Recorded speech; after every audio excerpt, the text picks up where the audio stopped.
Hello good morning students.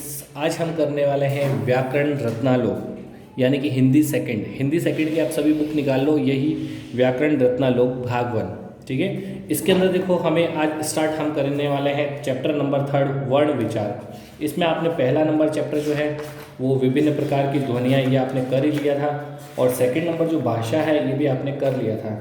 आज हम करने वाले हैं पाठ तीसरा वर्ण विचार यानी कि फोनोलॉजी फोनिक्स वर्ड जो होते हैं, फोनिक साउंड होते हैं, इंग्लिश में होता है, हिंदी में होता है वर्ण विचार बोलते हैं इसको, ठीक है। वर्ण विचार देखो हम पढ़ते हैं क्या होता है वर्ण विचार। जानिए किन किन चीज़ों के बारे में आपको इसके अंदर जानकारी मिलेगी। कुछ बोलते समय हमारे मुख से ध्वनियाँ निकलती है, हम कुछ भी बोल रहे हैं, जैसे मैं कुछ बोल रहा हूँ तो हमारे मुंह से क्या निकल रही, ध्वनियाँ निकल रही है ना। ये ध्वनियाँ सार्थक रूप लेकर भाषा बन जाती है। अगर आप इसी को सही अर्थ में लेकर अगर आप करते हो तो ये भाषा आपकी बन जाती है। अगर इसी को उल्टा सीधा बोलते हैं तो आपका सार्थक नहीं होता है। जैसे मैं कुछ अगर बोलना चाहता हूँ तो मैं उल्टा सीधा अगर वर्ड को बोल दूँ तो वो सही रूप नहीं होगा उसका, यानी कि वो भाषा नहीं कहलाएगी। सही रूप से बोलना ताकि अगले को समझ में आ जाए, वही भाषा होती है, ठीक है। जैसे बस, तो ब और स जो है ये क्या है, व्यंजन है। ब भी व्यंजन होता है और स भी व्यंजन होता है। ये व्यंजन कभी भी अकेले नहीं होता है, इनके साथ में ध्वनियाँ शामिल होती है, यानी कि स्वर शामिल होते हैं। इनके साथ में क्या होते हैं, इनकी ध्वनियाँ यानी कि स्वर शामिल होते हैं। ब हमेशा जो व्यंजन होते हैं वो हमेशा आधा होता है, उसके साथ में स्वर जुड़ता है, यानी कि उसकी मात्रा जुड़ती है तो वो पूरा बन जाता है। तो ब स इसको अगर अलग अलग करना है, ध्वनियाँ अलग करनी है और व्यंजन अलग करना है तो हम किस तरीके से देखो करते हैं। ब हमेशा आधा होता है, इसके नीचे हलंत लगा हुआ। हलंत का मतलब है कि ब आधा है, ठीक है। हलंत का मतलब होता है ब आधा है। आधे ब के अंदर अगर अ जुड़ गया तो पूरा ब बन जाता है। स जो है स भी आधा है, स में अ जुड़ा तो पूरा स बन गया, यानी कि बस। इसमें टोटल कितनी ध्वनियाँ हैं, 4 ध्वनियाँ, एक ब की ध्वनि, एक अ की ध्वनि, फिर स की ध्वनि, फिर अ की ध्वनि। टोटल 4 ध्वनियाँ इसमें शामिल है। नल में भी क्या था, न आधा है, अ जुड़ा हुआ है, फिर ल आधा है, फिर इसमें भी अ जुड़ा हुआ, मतलब इसमें भी टोटल कितनी ध्वनियाँ हैं, 4 ध्वनियाँ है। बस और नल की ये ध्वनियाँ मूल ध्वनियाँ है। ये क्या होती है, बस और नल की जो ध्वनियाँ हैं इसको हम मूल ध्वनियाँ बोलते हैं। इन ध्वनियों के खंड नहीं किए जा सकते। खंड मतलब इनको अलग अलग नहीं किया जा सकता, बस इससे ज़्यादा आप इनको अलग नहीं विभाजित कर सकते, इनको बांट नहीं सकते, इनके टुकड़े नहीं कर सकते, ठीक है। ये मूल ध्वनियाँ ही वर्ण कहलाती है। ये मूल ध्वनियाँ ही क्या कहलाती है, वर्ण कहलाती है। इसकी अगर आप सही डेफिनेशन लिखते हैं, सही इसकी परिभाषा लिखते हैं तो इसकी देखो सही परिभाषा क्या होगी, जिस मूल ध्वनि के टुकड़े न किए जा सकें उसे वर्ण कहते हैं। जिसके टुकड़े नहीं किए जा सकें उसे क्या बोलते हैं, उसे वर्ण कहते हैं। जैसे ह, आधा ह है, ये पूरा ह नहीं है। अगर पूरा ह होता ना तो इसके टुकड़े हो सकते थे, लेकिन ये आधा है। व्यंजन आधे होंगे, आधा ह है, आधा ब है, आधा क है, आधा न है, आधा म आदि। ये जो होते हैं ये क्या होते हैं, इनके अब टुकड़े नहीं कर सकते आप, तो ये वर्ण कहलाएंगे आपके, ठीक है। फिर देखिए, जानिए क्या जानना है आपको। वर्ण ध्वनि का लिखित रूप होता है। वर्ण क्या होता है, ध्वनि का लिखित रूप होता है। ध्वनि जैसे ह की ध्वनि है, अ की ध्वनि है, तो इनको अगर आप लिखते हो तो ये लिखित रूप इसका क्या कहलाएगा, वर्ण कहलाएगा। जैसे क ख ग ग ड़ है ना, च छ ज ड़ आदि ये जो होते हैं इसे ही हम क्या कहते हैं, ध्वनि चिन्ह कहते हैं। भाषा वर्णों के योग से बनती है। भाषा किससे बनती है, वर्णों के योग से। जब ये वर्ण मिलते हैं तो एक क्या बनता है, सेंटेंस बनता है, वर्ड बनता है, और इन्हीं से क्या बनती है, इन्हीं के योग से बनती है भाषा, ठीक है। अन्य उदाहरण देखिए, और भी उदाहरण दे रखे हैं जिसमें देखो टोटल 4 ध्वनियाँ। जैसे रथ में 4 ध्वनियाँ हैं। एक तो आधे र की, फिर अ। आधे र के अंदर अगर अ मिलता है तो क्या बनता है, पूरा र बन जाता है। आधे थ के अंदर अगर अ मिलता है तो पूरा थ बन जाता है, नहीं रथ। तो टोटल कितनी 4 ध्वनियाँ हैं। ये जो चारों ध्वनियाँ हैं इन्हीं को हम वर्ण बोलते हैं। क्या बोलते हैं, वर्ण। इसी तरह देखो शेर में आधा श में एक ही मात्रा लगी है। कौन से एक ही मात्रा, छोटे वाला ये, तो ए, फिर र में अ मिला है। ये टोटल 4 ध्वनियाँ हैं, ये सब मिलके क्या बना है, शेर। यानी कि इन चारों को हम क्या बोलते हैं, वर्ण बोलते हैं, और वर्ण के कभी भी टुकड़े नहीं कर सकते हम, ठीक है। इसके बाद में आता है वर्णमाला। वर्णमाला यानी कि इंग्लिश में हम इसको बोलते हैं अल्फ़ाबेट्स। अल्फ़ाबेट्स आपको पता है ना, इंग्लिश के alphabets A to Z, 26 alphabets होते हैं। इसी तरीके से हिंदी जो वर्णमाला है उसमें भी क्या पूरी वर्णमाला क्या होती है, अ से लेके ज्ञ तक पूरी वो जो है उसको हम वर्णमाला बोलते हैं। क्या बोलते हैं, अ से लेके ज्ञ तक पूरी क्या है, वो वर्णमाला है। तो देखो वर्णमाला किससे कहते हैं, हम पढ़ते हैं किसी भाषा के समस्त वर्णों के क्रमबद्ध, क्रमबद्ध मतलब होता है सीरियल वाइज, एकदम नंबर वाइज, और व्यवस्थित समूह को वर्णमाला कहते हैं। एकदम व्यवस्थित मतलब सही तरीके से सेट अगर होता है तो उसी को हम वर्णमाला कहते हैं। जैसे अ के बाद में आ आता है ना, छोटी के बाद में बड़ी ई आती है। तो ये क्या होता है, व्यवस्थित एक इनका ग्रुप होता है, क्रमबद्ध तरीका होता है। क के बाद में हमेशा ख आता है, ख के बाद में ग, ग के बाद में घ। तो ये क्या होता है, व्यवस्थित होता है और क्रमबद्ध तरीके से चलता है। जैसे इंग्लिश में भी क्या होता है, ए के बाद में बी आता है, बी के बाद में सी आता है ना। तो ये क्रमबद्ध तरीका हो गया, व्यवस्थित समूह हो गया। अगर ये उल्टा सीधा अगर आप कर देते हो, जैसे पहले ऊ लिख दिया फिर अ लिख रहे हो फिर आ लिख रहे हो, तो ये क्या हो गया, ये उल्टा सीधा हो गया। तो इसको वर्णमाला हम नहीं बोलेंगे।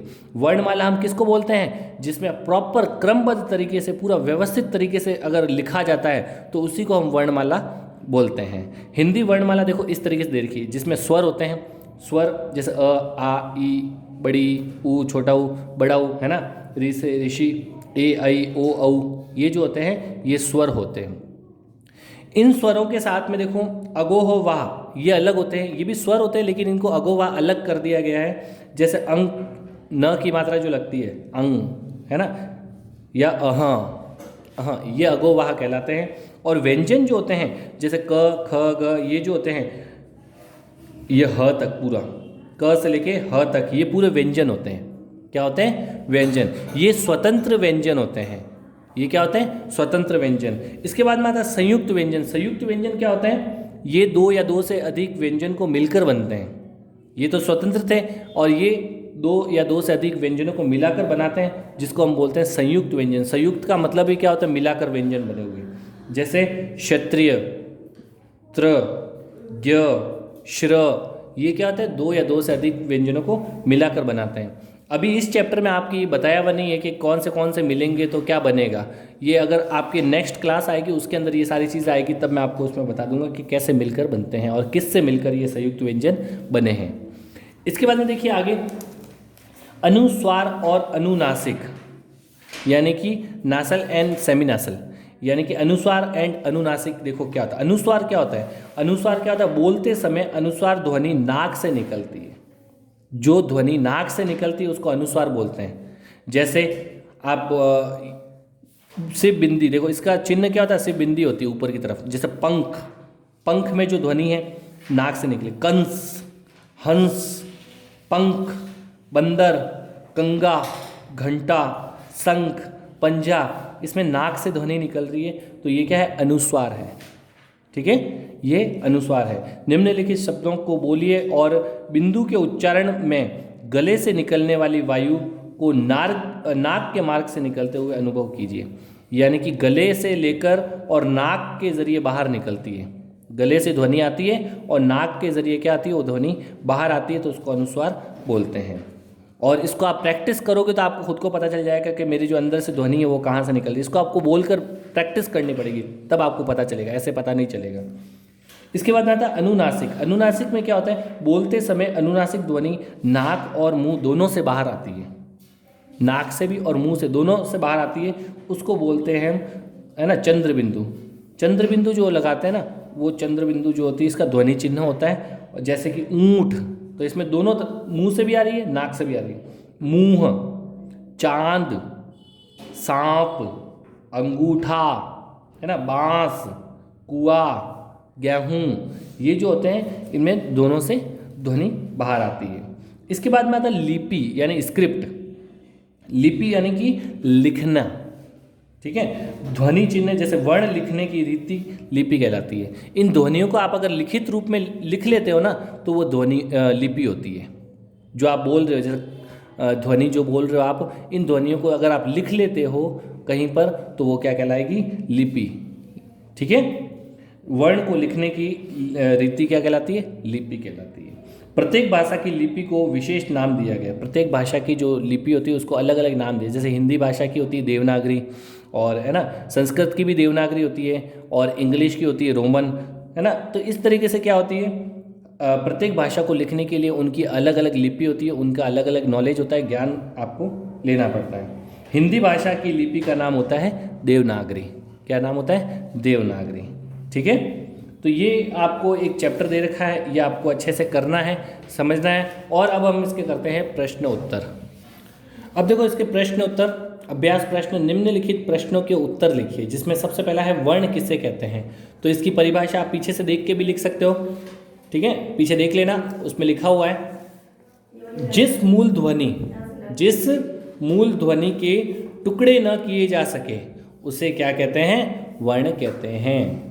जिस मूल ध्वनि के टुकड़े न किए जा सके उसे वर्ण कहते हैं। पीछे से आप देख के लिख सकते हो।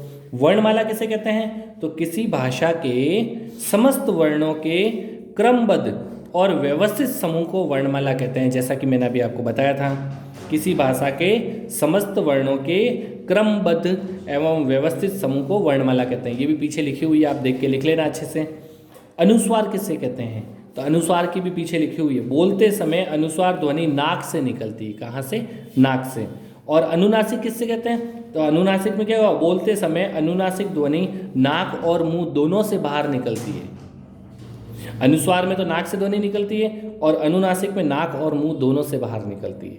इसकी भी परिभाषा पीछे लिखी हुई है, आप देख के लिख लेना। लिपि किसे कहते हैं? तो वर्ण लिखने की रीति लिपि कहलाती है। वर्ण लिखने की रीति लिपि कहलाती है, ये भी पीछे लिखी हुई है। इसके बाद में आता है सभी स्वर वर्णों को लिखिए। स्वर वर्णों को लिखना है, आप पीछे देख के लिख लेना। स्वर वर्ण अ, आ, ई, ये सारे जो होते हैं, ये सारे स्वर वर्ण होते हैं जिनको आपको यहाँ पर लिखना है। इसके बाद में कोई 15 व्यंजन वर्ण लिखिए। कोई भी 15 व्यंजन वर्ण लिखना है, जैसे क, ख, ग, कुछ भी आप कोई भी 15 लिख सकते हो। ठीक है, व्यंजन वर्ण लिखना है। आगे समझ में?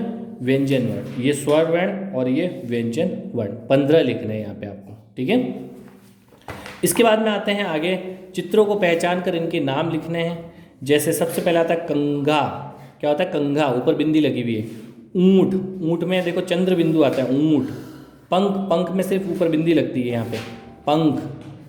ठीक है, फिर शंख, शंख में भी ऊपर बिंदी लगती है। सांप, सांप में क्या होता है? चंद्र बिंदु लगता है। हंस, हंस में भी ऊपर सिर्फ बिंदी लगती है।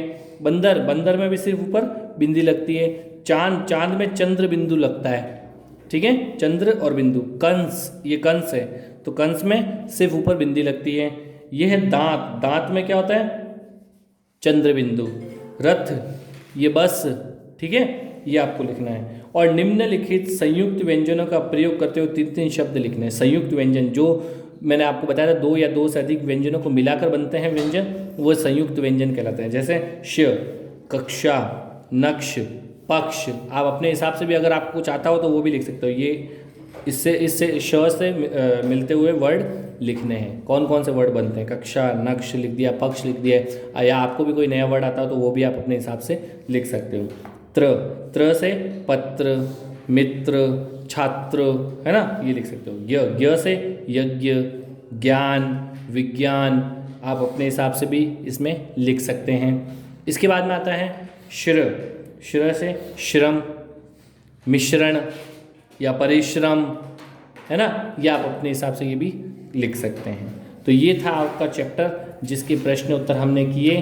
ठीक है, ये पूरा 3rd नंबर चैप्टर जो है अच्छे से समझना, पढ़ना और इसके प्रश्न उत्तर कॉपी में करना। और ये जो चित्र बने हुए हैं ये आपको फोटोकॉपी करके आपको अच्छे से सुंदर से लगाने हैं और उसके नीचे आपको नाम लिखना है।